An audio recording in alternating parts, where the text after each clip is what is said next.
internets, this is that video on Fridays where I comment on your guys' comments. And admittedly, I may have forgotten about this video. I'm still sick, and so instead of taking Dayquil, I was just like, I want to sleep this day away.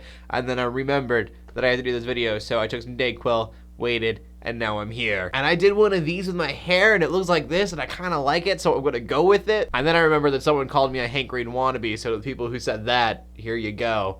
That's basically what he does with his hair. And the first comment that I want to talk about today is Sad Dog Man's Cartoons, because he has the most legitimate question. I always want to stress this when I'm doing stuff like this. I am not a theologian, so whenever I am telling you something about the Bible, you probably should go to someone a little more educated in it. Like, I know English, I can read English, but a lot of these pastors, they know so much more about the Bible because they can read the original Greek and Hebrew. I just don't want to ever lead someone astray. But he says, I could never be a Bible smuggler, but besides, shouldn't all Christians obey the law? Doesn't the Bible say something about that? In fact, probably most specifically is Romans 13. It just strictly says, obey the law. God put authorities in place for you to obey them. But you get into Acts 5, around verse 27, it also kind of clarifies this. Government law, very important, but God's law is more important. So basically, if an authority is telling you to do something that is unchristian, then you are supposed to be, as a Christian, following God's law, not man's law, and disobeying God. So I think Bible smuggling is okay. You're spreading the word of God. That you should go against the law if people aren't allowing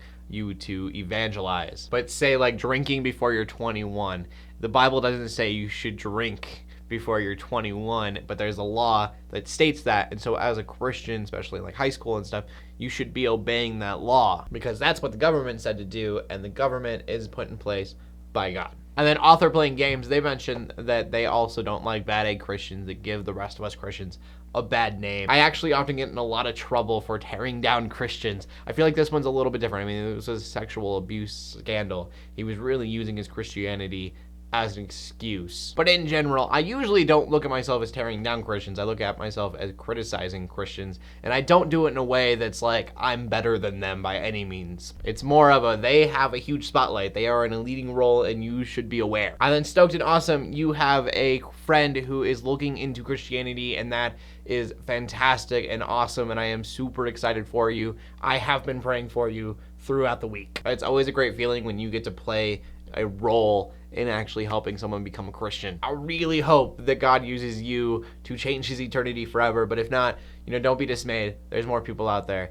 You just got to keep chugging along, keep trying. And then our next video is about Lecrae signing to a major label with like Beyonce and Adele. Aaron said that a few of the rappers that I mentioned are actually having a concert near him. I hope that you go to it. They are fantastic. LJ said he's torn, and yes, I totally get it. I was torn too. I think the fact that Reach Records is signing a deal with it makes it a lot better for me. If Lecrae was just moving on, I would be legitimately worried. And I should clarify, not worried about Lecrae. I think that his heart is true. I just, for Reach Records as a whole, it would, as Lecrae has brought in a past interview, it would make Reach Records a stepping stone, and I don't want that. And then JCR, I think Lecrae can use this to reach more people. Definitely. People don't realize, like, maybe his music isn't as Christian focused as people want it to be, but he's actually like he was in the Middle East recently preaching. Like he does a lot of work for God regardless of what albums he makes. Something like this, if he goes a little more secular, I would be worried if he maybe started cursing or was talking about popping bottles in his songs, but I don't think that's going to happen. This going into more of a secular label, I think that just gives him a bigger audience to preach to. But that is the end of the video. Remember that on Mondays at 1 p.m. Pacific Standard Time, we do a live Facebook video at facebook.com/geeksundergrace. And then on Tuesdays and Thursdays, we have the Christian News Show right here, youtube.com/ArmourCody. Like, subscribe, all that jazz. I will see you later, and God bless.